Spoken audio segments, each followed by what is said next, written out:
Hello, one and all. I'm Rohit Hi. Pawar. So we are starting today's meeting. I welcome you all to the RIT Alumni Advisory Weekly 37th meeting. So agenda for today's meeting is opening remarks and welcome. आजचा महत्वाचा topic आहे. आपल्या बरोबर आहेत कालिदास पाटील, जे आहेत मानसतज्ञ, समुपदेशक, शुश्रूषा सल्ला मार्गदर्शन व प्रशिक्षण संस्था इस्लामपूर येथून. आणि आजचा विषय महत्वाचा आहे की सलाम मनाचा लॉकडाऊन उघडूया. त्यानंतर आपण ओपन डिस्कशन घेणार आहे, concluding remarks. So actually, this is the vision and mission of the RAH.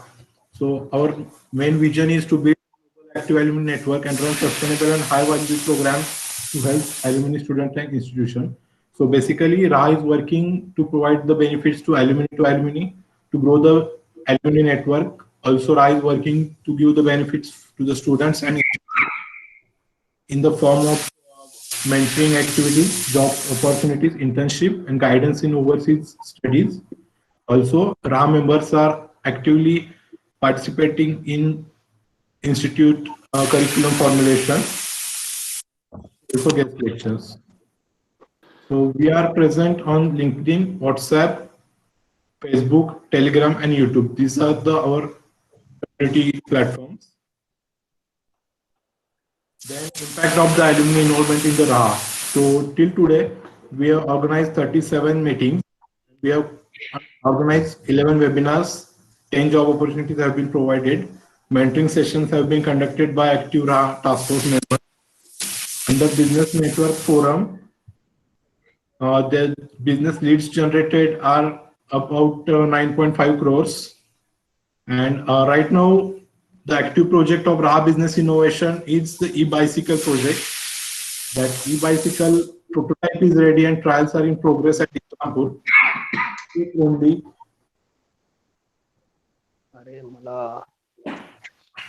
Yeah. Last week only the trials have been generated.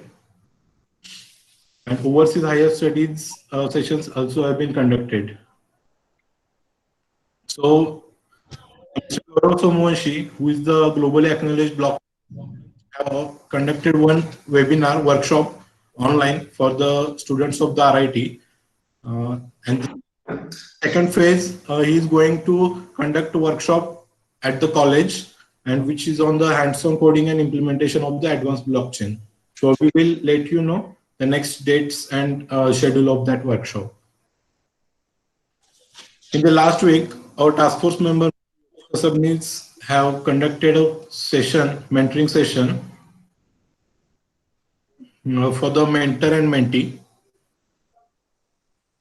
So he explained about what is mentoring means to you.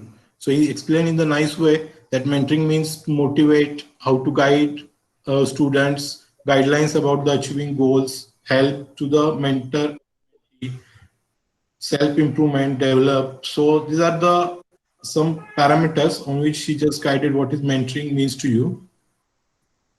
He also explained about the benefits of the mentoring, how mentee will get benefited by this mentoring program and how mentor will get benefited. Then he also brief about our plan for the mentoring activity, how these mentoring sessions have been conducted from the first year student, second year, third year, and final year. So depending on the parameters like at the first year, mentor and mentee group sessions have been conducted. Then one-to-one meetings should be arranged. In the second year, mentee has to set the goals, develop interests. In third year, he has to build the soft skills, build network, and plan for the beyond.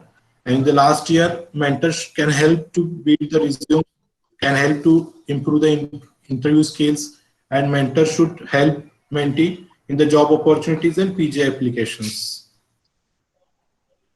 So it was a very interactive session and very nice information has been shared by Mr. Yogesh. Thank you, Yogesh, sir. So today we are having one different session from our regular activities, like from the technical sessions. Today we are going to organizing one session as a मनाचा lockdown उघडूया. याच्यामध्ये करते आहेत mister Kalidas Patil sir. मी थोडक्यात एक त्यांची introduction देईन आणि त्यानंतर सरांना हँड ओव्हर करेन. सो ऍक्च्युली कोविडची परिस्थिती सध्या चालू आहे. कोविडमुळे आपल्याला बऱ्याच वेगवेगळ्या परिस्थितीला सामोरं जात आहे आणि त्याच्यामध्ये आपल्याला ताण, मरगळ, अस्वस्थता सुद्धा आपल्याला आलेली असते. तर कालिदास पाटील हे एक मानसतज्ञ आहेत की ते आपल्याला या सर्व गोष्टीतून थोडस आपल्याला बाहेर येण्यास मदत करतील. कालिदास पाटील सर हे मानसतज्ञ समुपदेशक आहेत, शुश्रूषा सल्ला मार्गदर्शन आणि प्रशिक्षण संस्था इस्लामपूर येथे. थोडक्यात परिचय आहे कालिदास सरांचा. ते सायकोलॉजिस्ट आहेत, चाइल्ड अँड फॅमिली काउन्सिलर आहेत. जसं मी आता सांगितलं, संस्थापक अध्यक्ष आहेत शुश्रूषा सल्ला मार्गदर्शन केंद्र इथे. ते माजी प्राचार्य होते, अण्णासाहेब डांगे विशेष अध्यापक. तसेच ते अध्यक्ष आहेत state federation of psychological counsellors. त्यांनी आतापर्यंत जीवन समृद्धी, ज्ञान संजीवन, बाल संस्कार अशा विविध शैक्षणिक प्रकल्पांची निर्मिती केलेली आहे. तसेच आकाशवाणी सांगली व पुणे केंद्रावरून त्यांचे भाषण आणि कथाकथन सुद्धा असतात. जागर प्रभावी पालकत्वाचा या कार्यक्रमाचे ते निर्माते आहेत. तसेच वसंतदादा पाटील स्मृती व्याख्यानमालेचे 25 वर्ष सातत्याने ते आयोजन करत आलेले आहेत आणि विविध विषयांवर त्यांची व्याख्याने अवेलेबल आहेत. त्यांचं युट्यूब चॅनल पण एक आहे, तिथे सुद्धा आपण पाहू शकता. तर महत्वाचं हे की आपल्या विद्यार्थ्यांना आणि पालकांना सुद्धा यांनी बऱ्याच वेळेला मार्गदर्शन केलेले आहे की कोणत्या म्हणजे आपण शैक्षणिक परिस्थितीमध्ये करिअर कसे निवडावे किंवा आपला मित्र जात आहे म्हणून सायन्स, आर्ट्स, कॉमर्स ला न जातं म्हणजे आपल्याला जो योग्य वाटेल त्या बाबतीत सुद्धा यांनी मार्गदर्शन केलेले आहे. तर कालिदास सर, आपलं स्वागत आहे आजच्या या सेशन मध्ये. RIT अल्युमिनी ऍडवायझरी हब राहा तर्फे मी आपलं स्वागत करत आहे.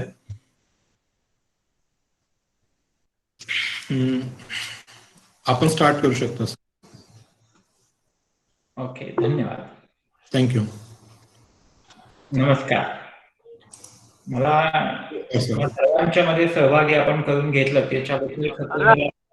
हॅलो हॅलो, माझा आवाज पोहोचतोय आपणापर्यंत?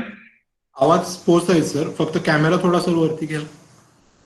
वरती घेऊ का?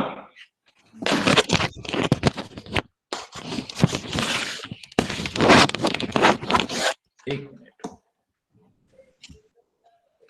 ठीक आहे? ठीक आहे सर. Okay, thank you. ओके. मला आपल्या सर्वांच्या मध्ये सहभागी आपण करून घेतात याच्याबद्दल मला मनस्वी असा आनंद वाटतो. आता खरं तर मला आपल्या मातृभाषेतून संवाद जाणीवपूर्वक असा साधण्याची अशी इच्छा आहे. याचं कारण की आपण सर्वजण याच मातीतले आहोत. आपण सर्वजण, आता मला सन्माननीय मिर्झा सरांनी सांगितलं की आपण वेगवेगळ्या देशांमध्ये वेगवेगळ्या ठिकाणी अत्यंत आपापल्या ठिकाणी खूप छान काम करत आहात. मी आणि RIT असं माझं नातं गेली 17-18 वर्षांपासूनच आहे. आणि या 17-18 वर्षांमध्ये विद्यार्थी, पालक, आपल्यासारखे सगळे तज्ज्ञ आणि याच्याशिवाय प्राध्यापकांशी मला एक वेगळ्या प्रकारचं नातं जोपासता आलं आहे. याचाही मला मनापासून आनंद वाटतो. आपण सगळेजण आता खरं तर एका वेगळ्या क्रायसिस मध्ये आहोत. म्हणजे की आपण गेल्या मार्च महिन्यांपासून एक वेगळी परिस्थिती ज्या वेळेला आपल्या जीवनांमध्ये पाहतो आहोत, त्याच्या वेळेला आपल्या आयुष्याची खरी डेफिनेशन आता आपल्याला हळूहळू समजायला लागली असं मला वाटतं. या निमित्ताने मी गेली महाराष्ट्रभरांमध्ये माझे वेगवेगळे सहकारी काम करतात आणि मी सुद्धा सांगली जिल्ह्यांमध्ये या 8-9 महिन्यांमध्ये जे काही काम करतो आहे त्याच्यामध्ये जवळजवळ कोविडग्रस्त अशा 46-47 हजार लोकांपर्यंत मला वेगवेगळ्या माध्यमातून पोहोचता आला. आणि याच्यातले काही अनुभव मला ज्या वेळेला लक्षात आले त्याच्या वेळेला असं विचार केला की अरे, माणसाने खरं तर लॉकडाऊन कमी करण्यासाठी खूप सारं कष्ट उपसला आहे. एका बाजूला प्रशासन चांगल्या पद्धतीने मदत करत आहे, दुसऱ्या बाजूला आपण आपल्या कुटुंबांमध्ये कोविड येऊ नये याच्यासाठी खूप चांगली दक्षता घेतो आहोत. आणि मग सॅनिटायझरिंग पासून ते व्यक्तिगत स्वच्छता आणि सामाजिक अंतरांपर्यंत ज्या वेळेला आपण विचार करायला लागलो त्याच्या वेळेला एक गोष्ट आहे की खूप सारी माणसं आपल्या कुटुंबात कोविड येऊ नये म्हणून प्रयत्न करतायत, पण त्यांच्या मनातला कोविड मात्र अजून निघालेला नाहीये. बघा ना की मागच्या 2-4 महिन्यांमध्ये हळूहळू कोविड कमी आलं. कमी येता येता तो काही गावांमध्ये शून्यावरती आला. आपल्या कुटुंबात काही लोकांच्या अशा पद्धतीचा आजार होतात किंवा ह्या संसर्ग चालू झाला होता, तोही संसर्ग निघून गेला. पण आज अनेक माणसांच्या मनामध्ये जो कोविड आहे तो मात्र अजून निघता निघत नाहीये. आणि त्याच्यामुळं त्यांची जी स्थिती आहे, त्यांच्याजवळ जी आता आलेली मरगळ आहे, जी अस्वस्थता आहे, जी भीती होती, तीच भीती, तीच मरगळ घेऊन ती माणसं जगतायत. आणि त्याच्यामुळं जो काही दुष्परिणाम झाला आहे तो सर्वात मोठा परिणाम कशावरती झाला असेल तर काही लोकांना वाटतं की काही नाही, की आम्हाला आर्थिक ताण प्रचंड मोठा आला. काही माणसांना वाटले की आमचे व्यवसाय निघून गेले. काही माणसांचे नोकरीचे प्रश्न तयार झाले. खरं तर यामध्ये एकही घटक असा नाही की जो कोविडमुळे भरडला गेला नाही. प्रत्यक्ष अप्रत्यक्षरित्या सातत्याने आपल्याला अनेक प्रश्नांना ह्या कोविडमध्ये सामोरं जावं लागलं आहे. मला खरं तुमच्याशी गप्पा मारायला आवडतील. मला खरं भाषण करण्याची जास्त अशी इच्छा नाही. आपण एका परिवारांमधले आहोत, आपण सगळेजण एकत्रित बोलावं, गप्पा माराव्या, अशाच उद्देशाने खरं तुमच्या राहामध्ये मला यावंसं वाटलं. मी गेले अनेक दिवस फक्त ही अशी व्याख्यानं देतो, त्याच्या वेळेला माणसांचं बोलणं जसं घरामध्ये आता थांबलं आहे. कारण का आमच्या घरांमध्ये असताना खूप लॉकडाऊनमध्ये बोलून झालं आणि आता माणसांना प्रश्न पडतात की काय बोलायचं आता, किती बोलायचं आपल्याच माणसांबरोबर. म्हणून तर तुमच्याशी मला गप्पा मारायला नक्की आवडतील, कारण आपण आपल्या घरांमध्ये सुद्धा आता बोलून कंटाळलो. आता आपण आपल्याशी बोलण्याची मात्र ही वेळ आहे. तर आपण काही गोष्टींच्या संवाद साधूया. तुम्ही तुमचे माईक ऑन केले तरी मला चालतील.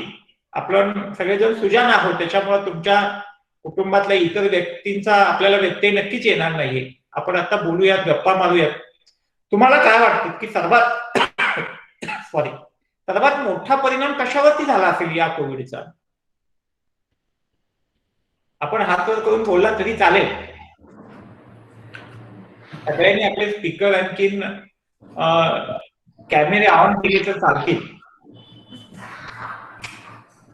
सर, कोविडचा परिणाम आपण प्रामुख्याने पाहिलं तर सुरुवातीला म्हणजे की जे जॉब करत होते, की ज्या लोकांचे कामधंदे किंवा दुकानं वगैरे अशा व्यवसाय चालू होते, त्यांच्यावर महत्वाचा एक परिणाम झाला की त्यांच्या उदरनिर्वाहाचं साधन त्यांना बंद झालं.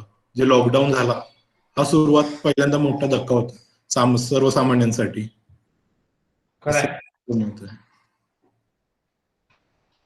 आणखी कोणावरती परिणाम झाला असं तुम्हाला जाणवत आहे?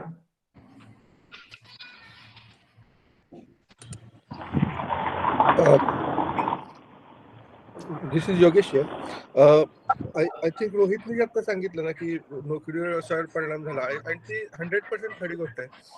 त्याच्याबरोबर अजून एक गोष्ट जशी जाणवते की पूर्वी जसं लोकांचं एकमेकांकडे जाणवतं किंवा एक प्रकारची सपोर्ट सिस्टीम होती, ती सपोर्ट सिस्टीम थोडीशी राहिली नाही, कारण प्रत्यक्ष भेटणं शक्य नाही. त्यामुळे स्पेशली घरी समजा आई वडील असतील दुसऱ्या शहरामध्ये किंवा असं असेल तर तिथं जाणं भेटणं या गोष्टीवर बरीचशी बंधनं आली.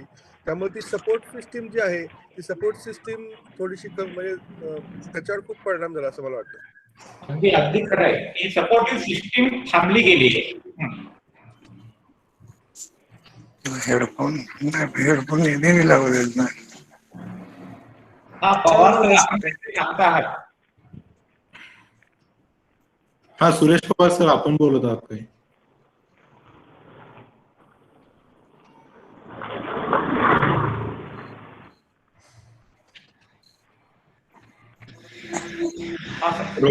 रोहित बोलसुरे. हा रोहित बोलूया. यस, मला वाटतं की कोविडचा परिणाम म्हणजे व्यावसायिकांवरती, लोकांच्या जॉबवरती तर नक्कीच झालाय. पण मी एक प्रकर्षाने जाणवलं की या कोविडचा परिणाम लहान मुलांवरती सुद्धा खूप मोठ्या प्रमाणामध्ये झालेला आहे. म्हणजे त्यांचं बाहेर खेळणं असेल, त्यातल्या त्यात जे 5-6 वर्षांच्या खालची जे मुलं आहेत त्यांना पूर्णपणे घरात बांधून ठेवल्यासारखं झालं होतं आणि त्याचा परिणाम त्यांच्या आई वडिलांवरती सुद्धा झालेला आहे, जे मी स्वतः जाणवलंय. आणि अजून एक म्हणजे काय तर जे सिनियर सिटीजन्स आहेत जे रोज संध्याकाळी एकमेकांना भेटायचे, त्यांच्या समान वय म्हणजे समान वय असलेल्या लोकांसोबत जे रोज संध्याकाळी बसणं उठणं व्हायचं त्यांच्यासोबत, ते पण कुठेतरी बंद झालं होतं आणि याचा मानसिक परिणाम त्यांच्यावरती नक्कीच झालाय. बरोबर. आता आपल्या लक्षात आलं असेल बघा की याच्यातून एकही घटक असा सुटलेला नाहीये. मग मुलांपासून ते वृद्धांपर्यंत आणि व्यवसायांपासून ते गृहिणींपर्यंत प्रत्येकावरती काही ना काही असा ज्या वेळेला परिणाम झाला, त्याच्यात सर्वात मोठा परिणाम कशावरती झाला असेल तर तो माणसाच्या मनावर परिणाम झालाय. मानवी मन तिथं जे दुःखमुक्त झालं, अस्वस्थ झालं, चिंतातूर झालं, या मनाचा विचार जर आपण केलाच नाहीये तर भविष्यातली ही अफाट असणारी शक्ती आपल्याला काही गोष्टींसाठी थांबवावी लागणार आहे. म्हणजे खरं तर आपण ह्या यंत्रयुगामध्ये राहत असताना किंवा 21व्या शतकाकडे ज्या वेळेला आपण ही वाटचाल करतो त्याच्या वेळेला सर्वात मोठी गोष्ट अशी आहे की ती आपल्याला मनाला सांभाळता यायला पाहिजे. पण माणसाच्या मनाला सांभाळणं ही फार कठीण गोष्ट असते. बघा ना की मन आपलं जे कधी दुखवतं, कधी रोगी बनतं, हे कधी कधी आपल्याला कळतच नाहीये. आणि मग माणसाचं मन ज्या वेळेला दुखावतं त्यावेळेला त्याचा परिणाम जसा व्यवसायावरती, उद्योगावरती, आपल्या नात्यांवरती होतो, तसा आपल्या वागण्यावर, बोलण्यावर, स्वभावावर, या सगळ्या गोष्टींवरती याचा परिणाम होत असतो. पण तो कधी कधी आपल्याला समजत नाही. तो समजतो कोणाला? तर तो मात्र आपल्या आजूबाजूच्या माणसांना समजतो. म्हणजे आपल्याच घरातली माणसं आपल्याला हळूहळू म्हणायला लागतात, कालपर्यंत शहाण्यासारखं वागत होता, आता तुमचं काहीतरी बिनसलंय, तुम्हाला काही समजत नाही, तुम्ही आता पहिल्यासारखं राहिला नाही, तुम्ही आता पहिल्यासारखं नीट राहत नाहीये. आपण म्हणतो की अतिप्रेमात अवज्ञा झाली का? मी एवढ्या दिवस घरी नव्हतो तर कुणीतरी आपली वाट बघत होतो नाही का? आणि मी आता एवढ्या दिवसांमध्ये फक्त विश्रांतीच कधी घेतली नव्हती, कधी माझे हात आणि पाय थांबलेच नाही. मी सतत संसाराची व्याप्ती वाढवण्यासाठी पैशाच्या पाठीमागे धावत सुटलो. मला कुठे थांबायचं कळत नव्हतं. लॉकडाऊनच्या परिस्थितीमध्ये एक चांगली गोष्ट काय झाली असेल तर त्या माणसाला त्याने थांबायला शिकवलं. आता हे थांबल्यानंतर मात्र आपल्या घरच्या लोकांना आपण आवडलो का? आपल्या घरच्या लोकांना आपण मान्य झालो का? हा मात्र संशोधनाचा विषय आहे. आणि म्हणून मग इथं मात्र मानसिक स्वास्थ्य ज्या वेळेला आपल्या बिघडायला सुरुवात झाली त्याच्या वेळेला मग मन बिघडतं म्हणजे नेमकं काय होतं? मग माणसाला असं वाटतं की मन बिघडणं म्हणजे खरं तर रोगी होणं. हो, जसं शरीर रोगी होऊ शकतं तसं माणसाचं मनही रोगी होऊ शकतं, हे मात्र नक्की आहे. मग माणसाचं जीवनच मुळात खरं तर क्षणभंगूर आहे. मग निसर्गाची खरं तर माणसाच्या कुठलीच गोष्ट माणसाच्या हातात नाहीये, तरी सुद्धा माणसाला थांबायचं कुठे हे कळत नाहीये. म्हणजे आपल्याला सगळ्यांना माहितीये की आज आपण प्रचंड वेगाने धावलो आणि कितीही पैसा मिळवला तर तो उद्या आपल्याला हातात आहे का नाही आपण सांगू शकत नाही. आपण आज कितीही धावायचं ठरवलं, पळायचं ठरवलं तर कोणत्या क्षणाला आपल्याला थांबावं लागणार आहे हे माणसाला माहीत नसताना सुद्धा मग काय झालं की माणसाला थांबायचं माहीत नाही तरी सुद्धा तो थांबलाय. कोविडच्या दिवसांमध्ये सगळे दिवस आपल्याला कदाचित आठवत असतील. कधीतरी माणसाला वाटत होतं की नाही या आठवड्यात हा लॉकडाऊन संपेल, कधी वाटायचं पुढच्या आठवड्यात संपून जाईल. आपण हळूहळू महिना, 2 महिने, 3 महिने घरांमध्ये थांबलो. आणि हे थांबल्यानंतर मग काही माणसं जी असतात ना की त्यांना स्वतःचं आयुष्य समजत असतं. मग ही माणसं स्वतःच्या आयुष्याचं छान नियोजन करू शकतात आणि त्याला जीवनाचं गीत हे आनंदानं गायचं कसं ते प्रत्येक क्षणाला माहिती असतं. कारण त्यांना आपलं आयुष्य काय आहे हे समजून घेताना आपल्या आयुष्यातला आनंद कशात आहे हे सातत्याने समजू शकतं.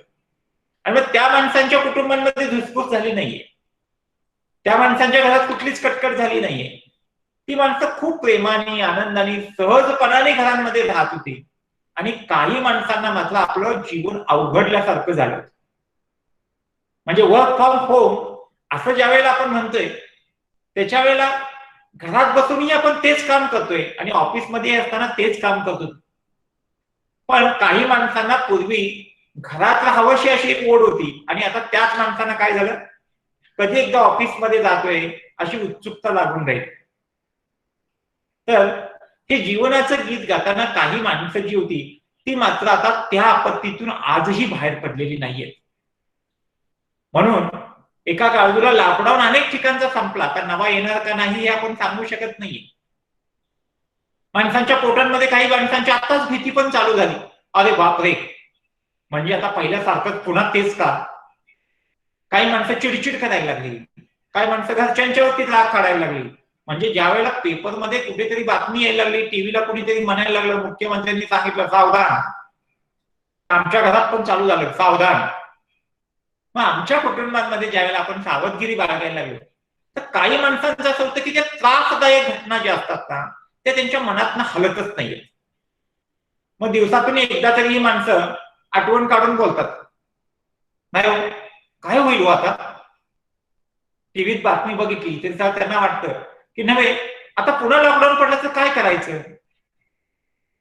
म्हणजे माणसं खूप सारी फक्त लॉकडाऊन विसरून गेली, रस्त्यावरती यायला लागली, आपल्या आपल्या उद्योग व्यवसायांमध्ये गुंतायला लागली, नोकरी काम धंदा हे सगळं सुरू झालं त्यांचं. पण त्या माणसांच्या काहीमध्ये अजून हा विचार थांबलेला नाहीये. मग रात्री स्वप्न पडतात, ती कशी पडतात माणसांना. मग काही माणसांच्या मनातली स्वप्न जी आपल्या भविष्य काळाविषयीची असतात, की जी आपल्या आयुष्यातल्या आनंदाशी निगडीत असतात. आणि काही माणसांना स्वप्न पुन्हा पुन्हा तीच पुन्हा पडतायत, कुठली, लॉकडाऊनच्या परिस्थितीतली. ही लॉकडाऊनच्या परिस्थितीतली स्वप्न पडणं, भास होणं, काही माणसं तर दचकून रात्री पुन्हा पुन्हा उठतात. आणि मग हे प्रसंग टाळणं. आता आपल्यातली काही माणसं अशी आहेत की ज्यांना असं वाटतं की नाही, सगळं संपलं, आता काय उपयोगच नाही आपला. जे वर्ष ना भयानक होतं, ज्या वर्षानं आम्हाला काय काय दिलं असा विचार आम्ही करत नाही. काही माणसांना असं वाटतं की आपल्या आयुष्यामध्ये या वर्षानं काय काय घेऊन गेले. मग काय, वर्ष येते वर्ष जाते, एक येतं ओंजळ भरून म्हणतात आणि एक नेतं ओंजळ ओरबाडून. आमच्या शेतातल्या पिकातल्या माणसाला, म्हणजे शेतात राहणारा माणूस आहे, त्याला ही अस्वस्थता नाही आली. तोही कुटुंबात रमला, शेतात गेला आणि तो सहजपणाने म्हणून गेला की अरे एखाद्या वेळेला जास्त पाऊस लागतोच ना, गेलं सगळं धुऊन, आपलं नव्हतं. शेतातला आमचा शेतकरी माणूस म्हणतो की अरे एखाद्या वर्षांमध्ये पक्षी पाखराने खाल्लं नव्हतं आमच्या आयुष्यातलं ते. त्यानं आपलं दुःख सहजपणानं असं वाऱ्यावरती सोडून दिले. आम्ही किती मिळवलं होतं याचं कॅल्क्युलेशन करताना या वर्षी आम्हाला किती मिळालं नाही या विचारानं आमची झोप निघून गेली. काही काय माणसांना भूक लागायची बंद झाली आणि या माणसांची मग सातत्याने चिडचिड वाढायला लागली. आता पहिली चिडचिड ही माणसं कोणावरती करतायत, आपण आपल्याला तपासून बघितलं तर लक्षात येईल तुमच्या. मग माणसं काय करायला लागली की आपल्या उद्योग व्यवसायातल्या बॉसला शिव्या घालायला लागली. काही माणसं म्हणायला लागली की अरे काही नाही, की त्या मुख्यमंत्र्यांनी अगोदरच सांगून ठेवायला पाहिजे होतं, सगळ्यांना घरी पोहोचवायला पाहिजे होतं, मग लॉकडाऊन जाहीर करायला पाहिजे होता. काही माणसं म्हणायला लागली की अरे आम्हाला आधीच सवय लागली असती वर्क फ्रॉम होमची, तर किती बरं झालं असतं. म्हणजे आम्ही आमच्या स्वतःकडच्या चिडचिडीचा विचार केला नाही, आम्ही दुसऱ्यांवरती हा राग व्यक्त करायला. आता एक गोष्ट पवार सर लक्षात घ्यायला पाहिजे, म्हणजे याच्यातली कोणती गोष्ट आपण बदलू शकतो. लॉकडाऊन संपवणं हे तुमच्या माझ्या हातात आहे का. आपल्याला प्रिकॉशन म्हणून हातात आहे, पण जगभराचा लॉकडाऊन संपवणं किंवा जगभराची ही व्याधी संपवणं, संसर्ग संपवणं हे तुमच्या माझ्या हातात आहे का. तर ते होणार कमी प्रमाणात आहे. सॉरी. मग हा लॉकडाऊन संपतच नाही म्हणून काही माणसं रात्रीच्या वेळेला आता बसायला लागल्या. म्हणजे आमच्या इकडे तर पार्ट्या रंगायला लागल्या, पण या पार्टींमधला सूट पण एकच होता, का बसतोय आम्ही. आमचे ग्लास, आमचे पेग ज्या वेळेला भरायला लागले त्याच्या वेळेला त्याच्यातलंही निमित्त, आता ह्या माणसांचं निमित्त वेगळं, म्हणजे पाऊस आला तरी पण पेग भरला जातो आणि पाऊस का अजून लागत नाही म्हणून पण पेग भरला जातो. मग यांना काहीची निमित्त पुरायला लागली. पण ज्या वेळेला लॉकडाऊनच्या परिस्थितीमध्ये हा पेगच मिळत नव्हता त्याच्या वेळची अस्वस्थता वेगळी आहे. तर माझ्याकडे अनेक विषय आहेत असे तुमच्याशी बोलण्यासारखे, शेअर करण्यासारखे. आपल्याला वेळेचं बंधन राहणार नाही, काही गोष्टी फक्त शेअर करेन तुमच्यासोबत. आणि मग हा जो सतत मनावरचा ताण आहे ना, तर त्याच्यामध्ये काही माणसांच्या डोक्यातनं हे विचार आहेत ना, ते जाता जात नाहीयेत. कुठल्या ना कुठल्या गोष्टींचे विचार सातत्याने त्यांच्या डोक्यात घुमतायत. 2 दिवसांपूर्वी मुलगा कसा वागला अजून डोक्यातनं गेलं नाहीये. मागच्या आठवड्यात बायकोनं कोणता पदार्थ करायला सांगितला होता आणि आपण का ऐकलं नाहीये अजून डोक्यातनं जात नाहीये. कितीतरी मग हे तेच तेच विचार आहेत ना, त्याच्यातनं काही माणसांना असं वाटायला लागलं की सारं संपलंय ना, जीवनच नकोसं झालंय. हे पेला अर्धा भरला आहे असं म्हणायचं का पेला तरला आहे असं म्हणायचं? सांगा कसं जगायचं? आपल्या आयुष्यात हे जगायचंय ना, त्याच्या वेळेला हे मन आहे ते सतत अस्वस्थ आहे. म्हणून मित्रांनो, बहिणाबाई म्हणजे मन वढाय वढाय उद्या पिकातलं ढोर किती हाकता हाकता फिरे येते पिकावर, आता होतं भुईवर मग गेलं आकाशात. हे आमचं चंचल मन आहे, क्षणभंगुर आहे. ज्याला ज्याला हे कंट्रोल जाग्यावरती ठेवता आलं ना, त्या माणसाला हा लॉकडाऊन आनंददायी करता. आणि ज्याला ज्याला या मनाला बांधून ठेवता आलं नाही, ते मन अगणित वर्षांचा पुढचा विचार करायला लागले. म्हणजे मुलाचं कसं होणार इथपर्यंत ठीक आहे हो, पण नातवाचं कसं होणार, की ज्याला आपण बघणार का बघणार नाही, पाहणार का पाहणार नाही माहित नाही, त्याचाच विचार आम्ही करायला लागलो. आणि त्या माणसाने मग काय केलं की जशा अनेक प्रकारच्या अस्वस्थता घालमेल वाढवणाऱ्या गोष्टी मनांमध्ये कोंबायला सुरुवात केली. मोबाईल आहे बघा, या मोबाईलमध्ये नको असणारे सगळे फिल्म गाठले, नको असणारं जादाचं मटेरियल गाठलं. काय होतो? हँग होतो, हँग. आता ज्यावेळेला हा मोबाईल हँग होतो त्याच्या वेळेला आपण काय करतो? त्याच्यातलं मटेरियल काढून टाकण्याचा विचार जर नाही केला तर तो स्लो होतो. मग तुम्हाला तुमच्या आसपास अनेक माणसं अशी भेटतील बघा की जो हँग झालेला मोबाईल जसा स्लो झालेला असतो ना, तशी ह्या माणसांच्या मनावरती मरगळ आलेली तुम्हाला दिसेल. उदास आहे, काय करायचं नाही, मग निवांत झोपून राहूया, सवय लागायला लागल्या आम्हाला. आणि मग या मरगळीमध्ये जी माणसं अडकलेत ना, त्यांना असं वाटायला लागलं की हे जीवन चांगलं आहे ना, असंच असू दे, काहीच करायचं नाही. आता मुलांना वाटायला लागलं शाळा नको, जरा मोठ्यानं वाटायला लागलं कॉलेजमध्ये मजा होती, पण आता घरात ठीक आहे, कारण सगळं कॉलेजच घरात आले. टीव्ही, इंटरनेट, मोबाईल अशा सगळ्या रस्त्यांमध्ये ज्या वेळेला आपण अडकलो, त्याच्या वेळेला आमच्यावरचा विश्वास जसा कमी व्हायला लागला तसं माणसाच्या मनातली सकारात्मकता कमी व्हायला लागली. आणि मग तुम्ही जसं मगाशी म्हटलं की परिणाम कशावरती झाला, की आमची कनेक्शन तुटली काही गोष्टींसाठी. म्हणजे आम्हाला कुठेतरी रितं व्हायचं होतं, आम्हाला कुठेतरी मोकळं व्हायचं होतं. हे मोकळं होण्याची ठिकाण आमची प्रत्यक्ष भेटीची संपली. कारण आम्ही ऑनलाईन किती भेटलो ना, तुम्हाला सुद्धा आता मला भेटताना खूप मर्यादा आहे. तुम्ही आम्ही एकत्रित असतो तर आता आपण धमाल केली असती, छानपैकी काहीतरी व्यक्त झालो असतो एकमेकांकडे. म्हणजे पवार सर आमच्या केबिन मध्ये आले, आम्ही एकत्रित गप्पा मारल्या की एखाद्या पुस्तकावरती बोलतो, एखाद्या प्रसंगावरती आम्ही बोलतो, एखाद्या प्रसंगावरती बोलता बोलता कुठली तरी आठवण येते. आता काय होतं, हे व्हर्च्युअल मध्ये सरांचा चेहरा दिसतोय पण सरांना सेकंड करता येत नाही मला, असं जे आहे ना. मग त्याच्यामध्ये मग काय होतं की अनेक जवळच्या व्यक्तींच्या जवळून आपण लांब चाललो. या सगळ्याच्या मध्ये काय झालं, मग काही माणसं जशी व्यसनांमध्ये अडकली तशी काही माणसं विचारांच्या गर्त्यात अडकलेत. त्यांचा तो करता सुटत नाही, म्हणून त्यांना शॉर्ट सोल्युशन पाहिजे आपल्याला.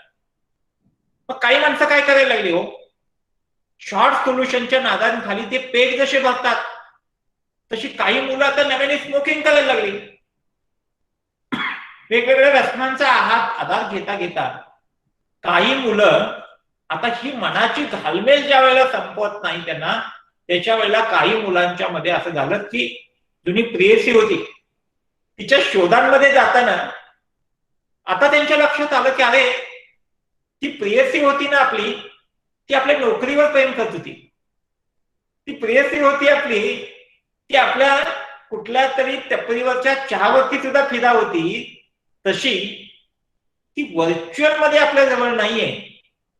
ती अनेक कारणांसाठी आपल्याला ज्यावेळेला हो म्हणत होती त्याच्या वेळेला आता अनेक कॉलेजमधली मुलं आमच्याकडे येतात आणि ती म्हणतात की नाही हो सर, आता मी तिच्यापासून लांब आहे पण ब्रेकअप पर्यंत गेलो नाहीये, पण घालमेल चालू आहे.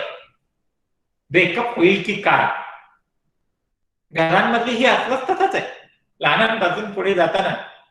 आणि मग नैसर्गिकपणे त्याला मन मोकळं करता येत नाही. अशा वेळेला काही जी माणसं आहेत ना ती सतत आता काय करता येतो की सतत त्या मोबाईलच्या आहारी गेलेली माणसं आहेत. या मोबाईलच्या आहारी गेलेल्या मुलांमध्ये आणि माणसांमध्ये जर तुम्ही बघितलं तर घराघरांमध्ये तुम्हाला असं लक्षात येऊ शकेल की ही जी मुलं आहेत आणि माणसं आहेत ती एका ठिकाणी स्थिर नाहीयेत. म्हणजे जसं अल्कोहोलिक विड्रॉल असतो ना, सिम्पटम्स असतात. मध्यंतरी जर मला आमच्या इस्लामपूरमध्ये फक्त हे छोटे गाव आहे, आपण सगळ्यांनी हे अनुभवलंय. तर याच्यामध्ये काही मुलं तरुण मला भेटायला जशी येत होती ना तशी मध्यंतरीच्या काळामध्ये काही मुली मला भेटायला येत होत्या. पुण्यामध्ये शिकणाऱ्या, नोकरी करणाऱ्या, मुंबईमध्ये व्यवसाय करणाऱ्या, नोकरी करणाऱ्या, देशात राहणाऱ्या, त्या सगळ्या आल्यानंतर मग ते म्हणायचे की नाही होत, खूप अस्वस्थत आहे मनांमध्ये, खूप वाईट नको नको ते विचार येतात.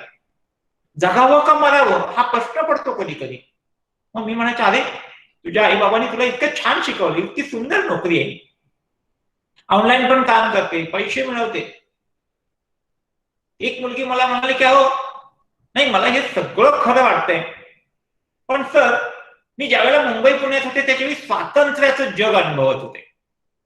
आता मला हे खेडेगाव नकोसं वाटतंय. पूर्वी उत्सुकता होती घरांमध्ये यावं, भाकरी खावावी, आईनं चुलीवरती शिजवलेला गरम गरम भात वाफाळलेला बघावा आणि तो खावा. पण आता नाही वाटत ते. पिझ्झा बर्गरची पुन्हा आठवण येते. पण याच्याशिवाय मी रोज रात्री एक पेग घेतल्याशिवाय कधीच झोपत नव्हते. आता मला प्रश्न पडतो की हा पेग आणायचा कुठून. सांगितलं तर आश्चर्य वाटेलच तुम्हाला. अशा अनेक घटना आहेत. आणि मग जशी मोबाईलला ऍडिक्ट झालेली जी मुलं आहेत ना, जरा जरी मोबाईल बाजूला गेला तर त्यांना अस्वस्थ होते. जसा दारूचा पेग बाजूला झाला की नाही की अस्वस्थ होतं, सकाळ बेचैनीची होते, रात्र सरता सरत नाहीये, झोपेचे प्रश्न तयार होतात. तसं मोबाईल जवळ नसेल तर काही माणसांना अस्वस्थ सतत असा भास होतो की व्हायब्रेट होईल का, झालाय का, कुणाची तरी रिंग वाजली का.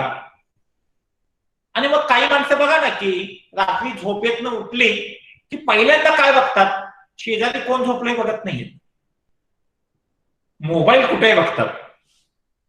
समजून चालायचं की ऍडिक्ट आहे. मोबाईलला न हाताला लागला ना तर त्या माणसाला बरं वाटत नाही. सतत किसे तापसतात बघा काही माणसं. पूर्वी माणसांना सवय असायची, पेन आहे ना अडकवलेला हा तो आहे का बघायची एक सवय असायची. आता माणसं काय बघतात, आपल्या खिशाचा मोबाईल आहे का बघतात. ऍडिक्शन आहे. काही माणसं मोबाईल जर जवळ असेल तर ताण भूक हे सगळं हरवतात. आणि मग मोबाईलचा रिंगर किंवा अलर्ट वाजला नसला तर ती दर काही तासांनी किंवा मिनिटांनी हा अलर्ट तपासून बघतात बघा. आता सुद्धा काही माणसं अशी असतात, आपल्यामध्ये बसल्यानंतर पण असं होतं, आपण हे ऐकतोय, संवाद साधतोय, पण संवाद साधता साधता सुद्धा काही न वाटते का मी इकडे अडकलोय, तिकडे कुणाचा तरी SMS येऊन गेला असेल का. म्हणजे ही माणसं जी असतात ना ही मनाने अस्वस्थ झालेली, म्हणजे हे लॉकडाऊन मध्ये अडकलेली असं आपण म्हणतो. ही मनाच्या लॉकडाऊन मधून बाहेर नाहीत पडलेली. यांना काय होतं, जिथं जातो तिथलं होता येत नाहीये. पहिला त्यांचा टप्पा काय असतो की आता इथं आहे ना आपण, ते इथं नसतात. मग ही मनानं अस्वस्थ होऊन कुठेतरी याची रेंगाळत असतात किंवा बाहेर गेलेली असतात. त्या माणसांना जिथे जातो तिथला आनंद घेता येत नाही. ऑफिसमध्ये गेलो की त्यांना घरची आठवण येते आणि घरात गेलो की ऑफिस मधली आठवण येते. मित्रांच्या कळपात असताना ती इतर कुठल्या तरी कळपात धावतात आणि तिकडे गेले की मित्रांच्याकडे जाण्याची उत्सुकता लावतात. म्हणजे काय होतं, ती जिथं जातात तिथं नसतात. तशी काही माणसं काय होतात की खेळकड नसतात. राग येतो एखाद्या माणसाला पटकन, मग कशाचा पण राग येतो. म्हणजे एखादी गोष्ट आपल्याला मिळाली नाही तर राग येणं हे कधी कधी स्वाभाविक असतं. तशी काही माणसं की कोणत्याही गोष्टींना पटकन राग येतो आणि त्या माणसांना असं वाटतं की आपलंच खरं झालं पाहिजे. आपण म्हणतोय तेच खरं ते इतरांचं ऐकायला कधीही तयार होत नाही. ही जी माणसं असतात ती हट्टी आणि आक्रमक असतात. खरं तर काड्या पेटीतल्या जो काडी असते त्याला ती डोकं असतं बघा, आणि पण त्याला मेंदू नसतो. म्हणून जसं ठरतं त्या काड्या पेटीतल्या दोन काड्यांच्या मध्ये जर घर्षण झालं की काय होतं, आग लागते, आग. म्हणून ती पेट घेते. आपल्या मनातल्या रागाचं पण कधी कधी असंच आहे. छोट्या छोट्या कारणाने देखील काही माणसांचं मन कधी पेट घेईल हे सांगताच येत नाही. म्हणून त्याच्या परिणामांचा विचार ती माणसं करत नाहीये. मग काय होतं, प्रत्येकाची राग व्यक्त करण्याची स्टाईल सुद्धा वेगवेगळी असू शकते. कुणी दात ओठ खातं, कुणी मुठी आवडतं, कुणी आहे ते जवळचा मोबाईल पण फेकायला लगेच तयार होतं, काढून ठेवायला तयार होत नाही. पण राग आल्यानंतर भांड फेकावं तसं माणसं मोबाईल पण फेकू शकतात, पण तो नवीन पण मागू शकतात. आता म्हणून काय व्हायला पाहिजे, सतत चिडचिड करणारी, दुसवा फुगवा धरणारी अशी माणसं सुद्धा ह्या रागाने पेटतात. काय की काही माणसांना पुढच्या गोष्टी असतात की त्यांना स्वतःचा दृष्टिकोन स्वतः निवडता येत नाही. लोक काय म्हणतील, लोक क्या कहेंगे, सतत त्यांच्या डोक्यात असते. म्हणजे लॉकडाऊनला आपल्याला काय शिकवलं तर पहिले ऍडजस्टमेंट शिकवलं. कारण ऍडजस्टमेंट करायला यायला लागली आपल्याला, पण काही माणसांच्या मध्ये आपण कसं फिजिकली ऍडजस्टमेंट करायला लागलो, इकॉनॉमिकल ऍडजस्टमेंट करायला लागलो, पण सोशल ऍडजस्टमेंट आपल्याला अजून करता येत नाही. म्हणजे अरे माझं यावर्षी नुकसान झालं, मी नेहमी मर्सिडीज मधून फिरतो, मला यावेळेला साध्या गाडीतनं कदाचित फिरावं लागणार आहे. मी कार शिवाय कधीच बाहेर पडत नव्हतो, पण मला आता कदाचित कार शिवाय बाहेर पडावं लागणार आहे. ही ऍडजस्टमेंट अजून मन करायला तयार होत नाही. घरातली माणसं करायला तयार होत नाहीये. अरे पूर्वी मला हॉटेलमध्ये जायची महिन्यातून एकदा सवय होती, पण आता मला जाता येणार नाहीये. काही माणसांना डायजेस्ट होत नाहीये. म्हणून आपणाला काय करावं लागणार आहे, आपला दृष्टिकोन स्वतःचा आपल्याला आता निवडावा लागणार आहे. मग जर आपण स्वतःचा दृष्टिकोन लोक काय म्हणतील या विचाराने निवडला तर मात्र आपल्याला जीवनाचा आनंद घेता येणार नाही. आपल्या आसपास अशी अनेक माणसं आहेत मित्रांनो की जी अस्वस्थ मनाची डायरी घेऊन फिरतायत. त्या माणसांना असं वाटतं की खरं तर आपल्या जीवनांमध्ये आता काही अर्थ नाहीये, आणि मग ही माणसं जी असती ती अस्वस्थ आत्मे घेऊन जसे फिरतात, म्हणून त्या माणसांना जगावं का मरावं असं सतत स्पष्टचिन्हांमध्ये ही माणसं आहेत. आणि मग काय होतं की ही सतत मरण्याची काही माणसं धमकी पण देतात. बघा आपल्या कुटुंबांमध्ये कोण असतात तिची बाहेर आहे, म्हणजे तुम्ही सुखी आणि आनंदी कुटुंबात आहात याचा मला आत्मविश्वास आहे. पण काही वेळेला आपल्या कुटुंबातली अनेक माणसं अशी आहेत की ज्यांना कुटुंबात राहतात पण ती कुटुंबात नसल्यासारखी असतात. म्हणजे आपण म्हणतो की लग्नात आहे पण मी लग्नाचा नाहीये. तशी ज्या माणसांच्या डोक्यांमध्ये जी घालमेल चालू असते, कुणाबद्दल तरी राग असतो, संताप असते, चिडचिड असते, अस्वस्थता असते, पण ही माणसं स्वतःला इजा करून घेतात. कधी कधी घर सोडून पळून जाण्याचा विचार असतो या माणसांच्या मनांमध्ये. काही माणसं सतत निराशावादी लेखन करतात बघा. काही माणसं चित्र काढतात पण ते निराशावादी असतात, आशावादी चित्र नसतं. आणि काही माणसं मग आता आमच्याकडे जी माणसं येतात त्याच्यामध्ये आता पवार सर आपल्याला पण अनुभव असेल की आता अनेक माणसं सायकोसोमॅटिक डिसऑर्डरने आजारी आहेत. म्हणजे खतर मन बिघडलं की त्याचा परिणाम पहिला कशावरती होतो तर तो माणसाच्या झोपेवरती होतो, माणसाच्या भुकेवरती होतो. झोप आणि भूक बिघडली की डायजेस्टिव्ह सिस्टीम बिघडते. झोप भूक डायजेस्टिव्ह सिस्टीम बिघडली की शरीर आपलं जे आहे ना ते बोलायला लागतं, म्हणजे प्रतिसाद देत नाही, ते प्रतिकार करायला लागतं सगळ्या ठिकाणी. आणि मग अशा वेळेला या माणसांना अनेक प्रकारच्या शारीरिक व्याधी जडतात आणि मग सतत ही माणसं पेनफुल जगतात. मग सर्व काही जवळ आहे पण पेन्स कमी नाहीयेत. म्हणजे आम्ही कुठल्या ना कुठल्या व्याधीनं सतत आजारी असतो, विवळत असतो. मग प्रत्येक वेळेला वेगळा त्रास होतो. आज डोकं दुखते, उद्या पोटातच गरगरल्यासारखं होतंय, 2 दिवस गेले की पाठच अवघडल्यासारखी वाटते. सगळ्या डॉक्टरांच्याकडे अर्जाला घालून होतात, फायली नंतर फायली टाकतात. डॉक्टर मला आता कदाचित रागवतील, ते म्हणतील की आमची बदनामी का करायला लागला. पण अनेक तपासण्या सुरू असतात. पुढे पुढे जाऊन अनेक तपासण्या झाल्या की व्हीआयपी ट्रीटमेंट चालू होते आणि डॉक्टर जरी सांगतात की बाळा तुला काही झालं नाही, ताई तुला काही होत नाही, तरी पण कुछ तो होता है, काहीतरी झाल्याचं सतत माणसाला भास होतात. आणि अशा अनेक माणसं आपल्या भोवती आहेत की ज्या माणसाने आपल्या मनाचा लॉकडाऊन काढलेला नाही. तशी माझ्या बंधू भगिनीनं मुलंही आहेत, छोटी आहेत. या लॉकडाऊनचा मुलांच्या मनावरतीही विपरीत परिणाम झाले. खर तर आपण जसे आजारी असू शकतो तशी आपली मुलं सुद्धा आजारी असू शकतात.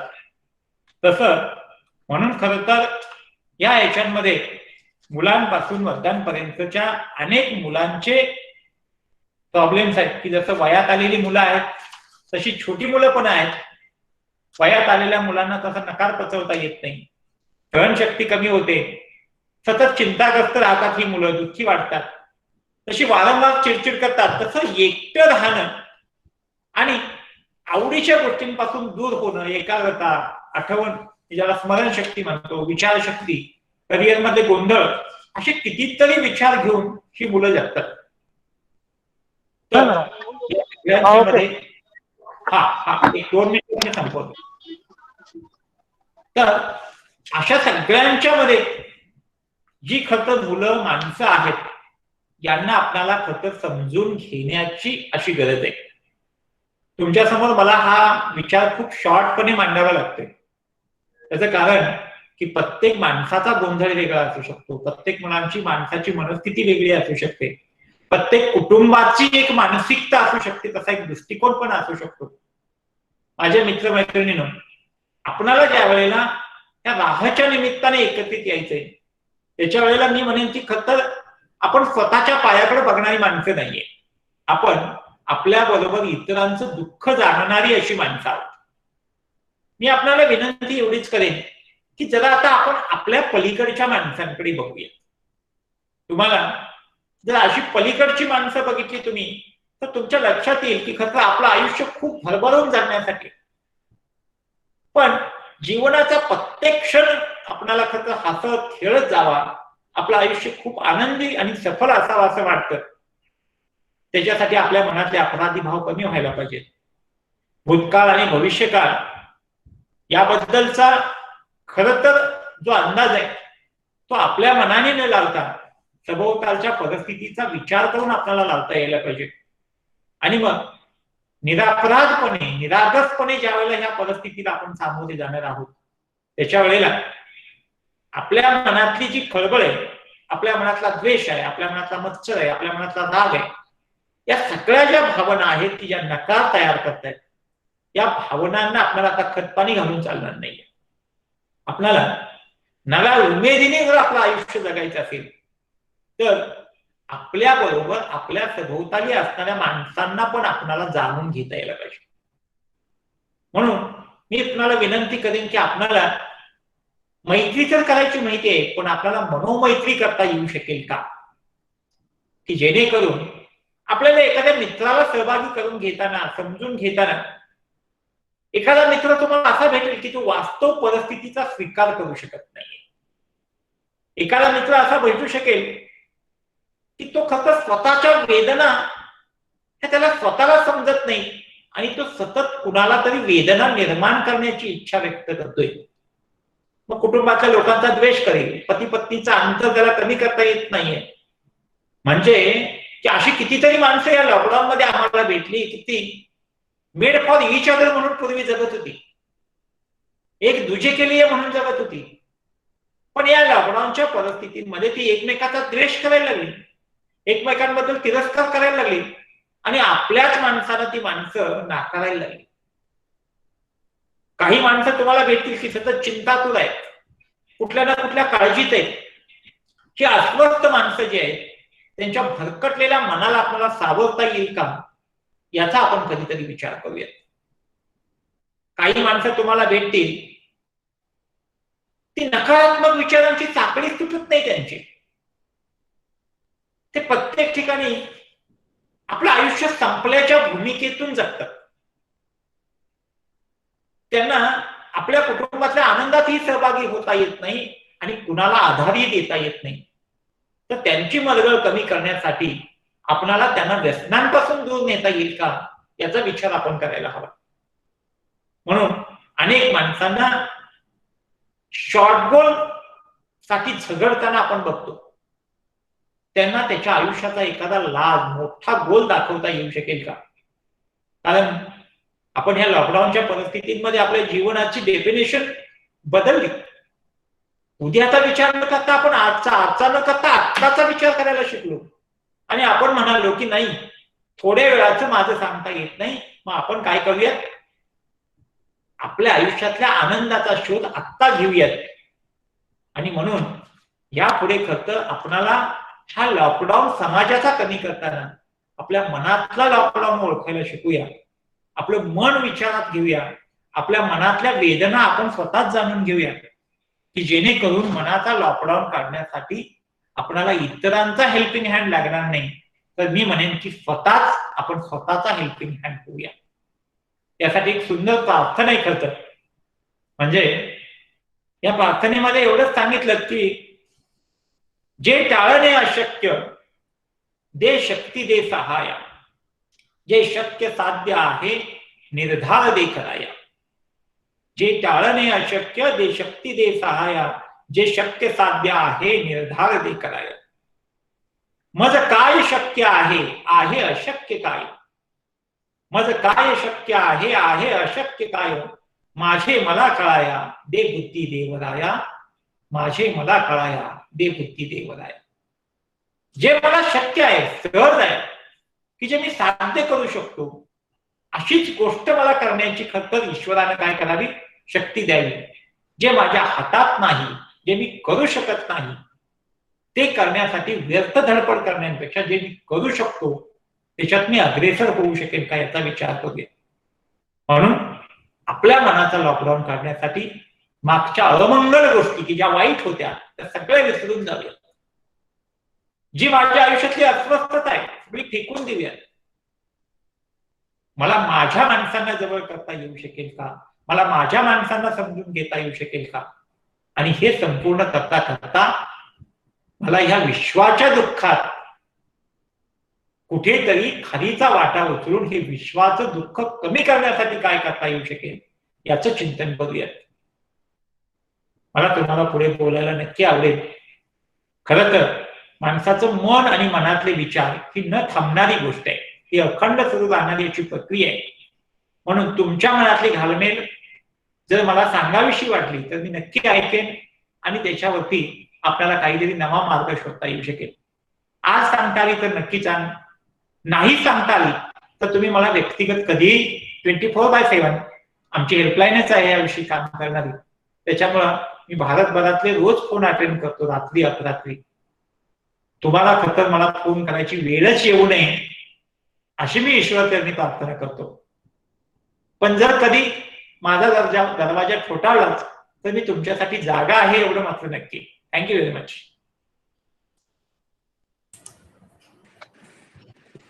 Thank you sir. सर आपल्याला एक प्रश्न विचारलेला आहे राजेंद्र पेटकर यांनी. इगो असणाऱ्या माणसाबरोबर आपण कसे वागले पाहिजे? मला प्रश्न समजला नाही, परत सांगा. इगो असणाऱ्या माणसांबरोबर आपण कसे वागले पाहिजे? हो बरोबर.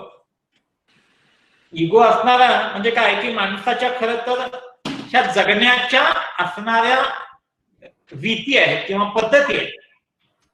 काही माणसं म्हणतात की जीवन गाणे गातची राहावे, झाले गेले विसरून जावे, असं जसं आहे. तर तसं की काय की काही माणसं अशी येतात म्हणजे ज्याला म्हणतात की काय की आपल्या आयुष्यामध्ये पक्व होणं, आपल्या आयुष्यात आपल्याला समजता येईल. एखादं फळ जसं असतं की पक्व झालं की ते काय होतं, सहजपणाने कळतं, त्याला खरं जीवन कळतं. आणि काही माणसाला आपण पक्व झालं हे कधी कधी कळत नाही. म्हणजे एखादा माणूस सेवानिवृत्त होतो म्हणजे काय होतो, तर सेवानिवृत्त होतो म्हणजे काय झालं की तो परिपक्व झाला असं म्हणतात. आंब्याची कैरी असते छोटीशी, त्यावेळी ती कशी लागते खाल्ली तर ती तुरट लागते. जसा आंबा मोठा होतो त्याच्या वेळेला तो कसा आंबट लागतो. जरा आंबा मोठा झाला, पाडाला आला की तो आंबट गोड लागतो. आणि आंबा पिकला की तो कसा लागतो तर तो गोड लागतो. माणसाच्या आयुष्याच्या ह्या सगळ्या टप्प्यांमध्ये जाताना आपण कैरीसारखं तुरट राहायचं, आपण आंबट लागायचं, आपण आंबट गोड व्हायचं का आपण गोड राहायचं, ही त्याचा दृष्टिकोन असतो. म्हणून त्या माणसाशी कसं वागायचं याच्यापेक्षा आपण कसं वागायचं हे ठरवण्याची गरज असते. म्हणून वेदनेजवळ आपण जायचं नाही. आकाशांमध्ये भरारी घेताना आपल्याला कोणी खरं थांबवणार नसतं. आकाश प्रचंड मोठं आहे. म्हणून अशा माणसांपासून काय करायला पाहिजे, आपण दूर जायचं नाही, याच्या विचारांपासून आपल्याला दूर जायचं, एवढंच मी म्हणेन. बरोबर. धन्यवाद sir. Actually very good presentation. आणि अजून एक तासभर सुद्धा ऐकत राहू शकतो. मला एक दोन गोष्टी ऍड कराव्याशा वाटतात. इगो बद्दलचा जो प्रश्न होता, बेस्ड ऑन माय एक्सपिरियन्स. हो सर, नक्की करा. एस्पेशली प्रोफेशनल लाईफ मध्ये असे बरेच प्रश्न येतात की आपला बॉस किंवा मॅनेजर किंवा क्लायंट, जर if you are in consulting business, तर you meet lot of people where you have to deal with egoistic personalities. आणि जे तुम्ही म्हणाला ते 100% बरोबर आहे की ही गोष्ट जी केवळ, म्हणजे मला हे ऍड करायचं होतं की तुम्ही जे आता सांगितलं की आपण आपला विचार करायला पाहिजे की आपण कसं त्याच्याशी रिॲक्ट करतो, राईट. तर ही गोष्ट केवळ पर्सनल लाईफ मध्ये नाही पण प्रोफेशनल लाईफ मध्ये पण तितकीच लागू पण आहे आणि तितकीच इम्पॉर्टंट पण आहे. की बेसिकली मी जेव्हा ऑफिसमध्ये जायचो ते माझ्या ऑफिसमध्ये एक मी लिहून ठेवलेला प्रिंट आउट एक quote, life becomes much beautiful and much simpler when you stop giving a dam.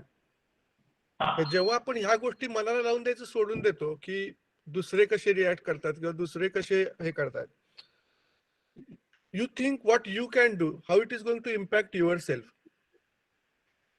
If you have to deal with a person with a big ego, pick your battles की आपण कुठल्या गोष्टी त्याच्याशी fight करायची आणि कुठल्या गोष्टी सोडून द्यायच्या. बऱ्याचदा असं होतं की अशा लोकांना जे इगोइस्टिक असतात अशा लोकांना छोट्या छोट्या गोष्टीत आपलं म्हणणं मानले गेले की त्यांना खूप आनंद होतो आणि त्याच्या महत्वाच्या गोष्टी असतात त्या विसरतात. म्हणजे जर आता प्रोफेशनल लाईफ मधलं उदाहरण द्यायचं झालं की एखादं प्रेझेंटेशन असेल तर तो नाही, हा नाही कलर वापर, तो कलर वापर, ह्याच्याशी वाद घालत बसतो प्रेझेंटेशनच्या मागे. You don't pick those battles, just nobody cares about that. आणि जर तुम्ही त्यांना छोट्या छोट्या गोष्टीत if you allow them to win, you will realise that you can push your points in the things which matter most. आणि त्या गोष्टीमध्ये जे तुम्हाला क्लायंट कडनं करून घ्यायचे किंवा जे मॅनेजर कडनं करून घ्यायचंय, तर आय थिंक तुम्ही जे म्हणाल त्याच्यात थोडंसं ऍड करून की stop worrying about small things. Let these people have a victory in small things, and then you will be getting victories in the things which really matter to you. म्हणजे आपण सांगतात ते खूप बरोबर आहे. आता फक्त काय होतं माहितीये का की आपण कधीतरी कुणाचे तरी थँक्स म्हणायला पाहिजे. म्हणजे काय होतं की बघा ना की ईश्वर किती ग्रेट आहे. ईश्वराने एक गोष्ट काय केली माहितीये का, एक व्यक्ती दुसऱ्या व्यक्तीसारखी तयार केलेली नाहीये. Every person is different. एक व्यक्ती दुसऱ्या व्यक्तीसारखी असूच शकत नाही या विश्वांमध्ये.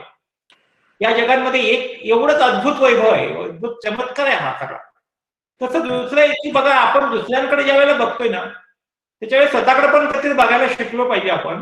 ते म्हणजे की बाबा ईश्वराने मला 2 डोळे दिले, इतरांना कदाचित कमी दिला असेल. ईश्वरानं मला शिक्षण चांगलं दिलं, इतरांना दिलं नाहीये. ईश्वरानं मला चांगला डोका आणि मेंदू दिला, इतरांना तो कमी दिला असेल.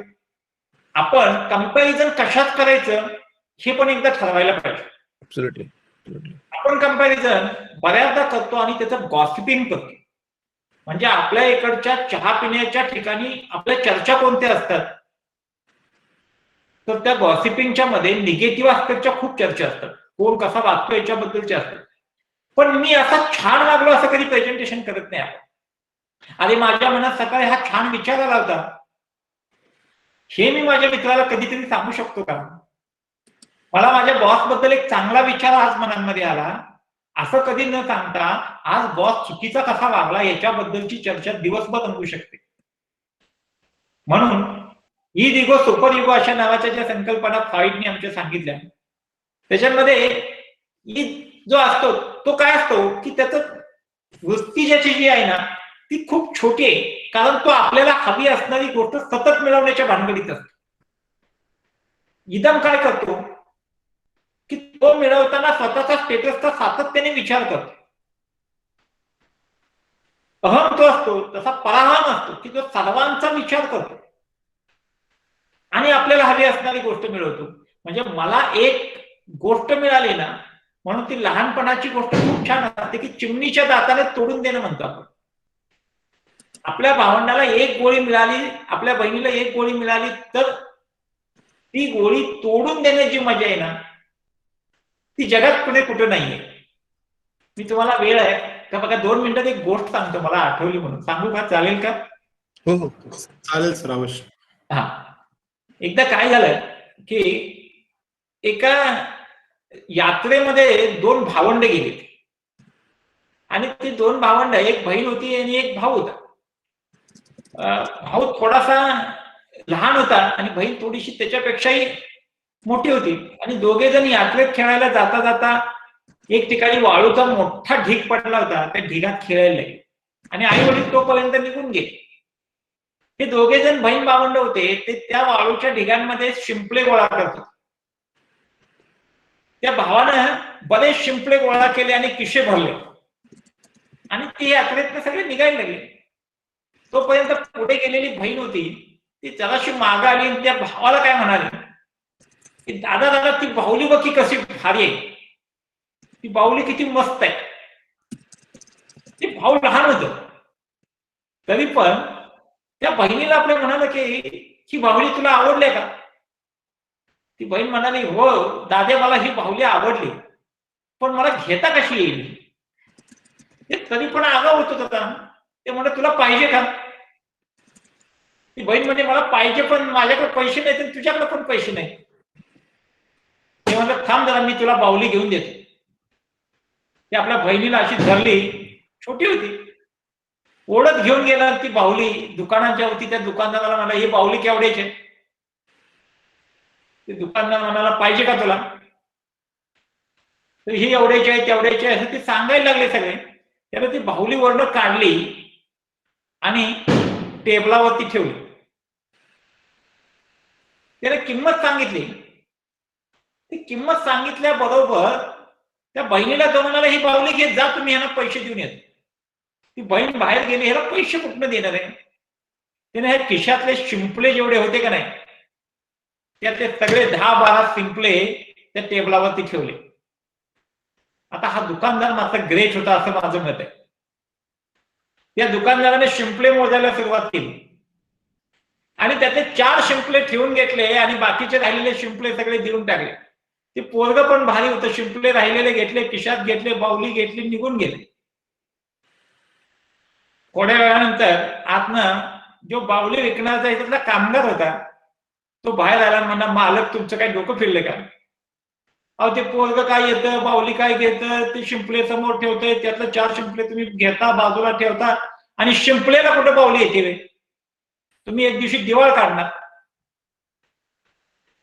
ते म्हणाले की माझ्या दुकानचं दिवाळ काढणार का नाही ते मला माहित नाही, पण एक गोष्ट खरी आहे की मी जी आता जर बाहुली त्या पोराला दिली नसती तर त्या पोराचा ह्या जगावरनं विश्वास उडाला असता, दुकानदारावरनं विश्वास उडाला असता. त्या पोराला पैशाची किंमत माहिती नाही, त्या पोराच्या त्या भावना महत्वाच्या आहेत. त्या पोरानं जे शिंपले दिले ते शिंपले लाखो रुपयांपेक्षा मोठे असू शकतात. कधी ते पोरगं ज्या वेळेला मार्केटमध्ये जाईल, मोठं होईल, पैसे मिळवायला शिकेल आणि त्यावेळेला कळेल की अरे शिंपल्याची किंमत 0 होती आणि ह्या पैशाची किंमत जास्त आहे, पण शिंपल्याला एका माणसानं कुणीतरी बाहुली दिली होती त्याच्यावरती, हा दुकानदारावरती जो त्याचा विश्वास बसेल, नव्हे त्याचा जगण्यावरती विश्वास बसेल. आपल्या आयुष्यातल्या अशा कहाण्या असतात की जी माणसं इगोस्टिक असतात ना, ती माणसं आपल्या स्वतःचं आयुष्य कधी जगून बघितलेलं नसतं त्या माणसाने. त्या माणसांना द्वेष, मत्सर, तिरस्कार आणि आपण कुणीतरी ग्रेट आहोत असं फिलिंग्स असतं. म्हणून ग्रेट माणसांबरोबर राहायचं असेल ना, तर मी म्हणेन की ज्याला फिलिंग्स कळतात त्या माणसांबरोबर राहावं. ज्याला स्वतःची केवळ विद्वत्ता कळते त्या माणसांबरोबर राहण्यात मजा नसते. Thank you sir. अगदी बरोबर सर. अगदी योग्य प्रकारे आपण हे समुपदेशन केलेलं आहे. आणि मग आता वेळेच्या अभावी मी जस्ट एक थोडस समराईज करू इच्छितो की आपण जे सांगितलं की जिथे आहे तिथला आनंद आपण मिळवता आला पाहिजे. जे झाल्या गेल्या गोष्टी आपण जिथल्या तिथे सोडून आपण एक पुढची आपला योग्य दृष्टिकोन ठेवून त्याच्या दृष्टीने आपण पावलं उचलली पाहिजे. आपण नेहमी म्हणजे सुखाच्या किंवा ज्या पॉझिटिव्ह गोष्टी असतात त्याच्याबद्दल आपण चर्चा केली पाहिजे. जे निगेटिव्ह गोष्टी आहेत की आपला म्हणजे मनामध्ये जे ताण आहे, मरगळ आहे, ती सर्व बाजूला सोडून आपण एक योग्य प्रकारे पुढचे पाऊल टाकत गेले पाहिजे. आपण आपले कुटुंब, आपले नातलग, आपले मित्र परिवार आणि आपले सहकारी यांच्याबरोबर आपण त्या पद्धतीने वागले पाहिजे की जिथे पॉझिटिव्ह एनर्जी निर्माण होईल. म्हणजे जे निगेटिव्ह पीपल आहेत त्यांच्याबद्दल त्यांचे विचार त्यांच्यापासून दूर न जाता त्यांच्या विचारापासून दूर गेले पाहिजे. हा एक मुद्दा आपण सांगितला, तो सुद्धा एक अतिशय उत्कृष्ट होता. तर मी RIT अल्युमिनी ऍडवायझरी हब आणि Rajaram Bapu institute of technology तर्फे आपले आभार व्यक्त करतो. तसेच मिर्झा सर यांनी आपणाला जस्ट हे RIT अल्युमिनी प्लॅटफॉर्म वरती आपणाला समुपदेशन करण्यासाठी आचरण केले त्याबद्दल त्यांचे आभार. आणि सर्व आपले जे अटेंडी आहेत आज जे या कार्यक्रमाला उपस्थित राहिले त्या सर्वांचे सुद्धा आभार. आणि सर फक्त एक शेवटची गोष्ट की जर आपल्या जे अटेंडी आहेत त्यांच्यापैकी जर आपणाशी संपर्क करायचा असेल भविष्यात, तर आपले काही कॉन्टॅक्ट डिटेल्स आपण चॅट बॉक्स मध्ये शेअर करता का शेवटी? हो, नक्कीच करतो मी. आणि अजून एक रोहित इंट्रोडक्शन मध्ये म्हणालेलास की एक युट्यूब चॅनेल पण आहे. जर ती युट्यूब चॅनेलची URL पण जर शेअर केली तर it will be really good. हा, मी मिर्झा सरांकडे पाठवलंय दोन्ही पण. तरी पण मी शेअर करतोच आपल्याला. माझं युट्यूबचं चॅनेल आहे ते शुश्रूषा इस्लामपूर या नावाने आहे. Yes, Yogesh sir YouTube channel मी ऑलरेडी मेसेज मध्ये सर्क्युलेट केलेलं आहे. ओके, मी चेक करतो. थँक्यू.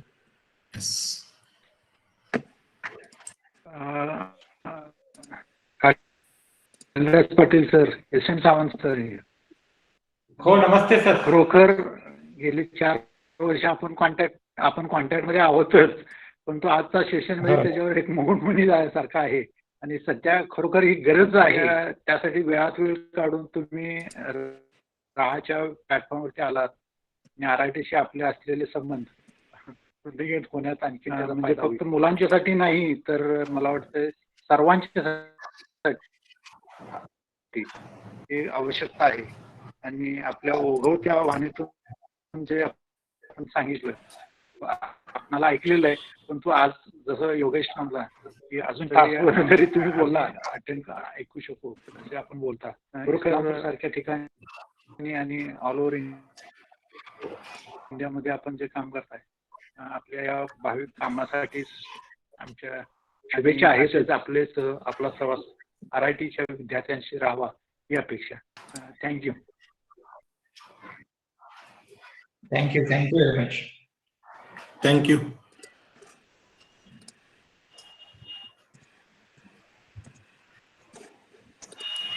सर जस्ट आपला कॉन्टॅक्ट नंबर फक्त चॅट मध्ये शेअर करा, नंतर आपण ही मीटिंग ओव्हर करूया.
Yes, thank you sir.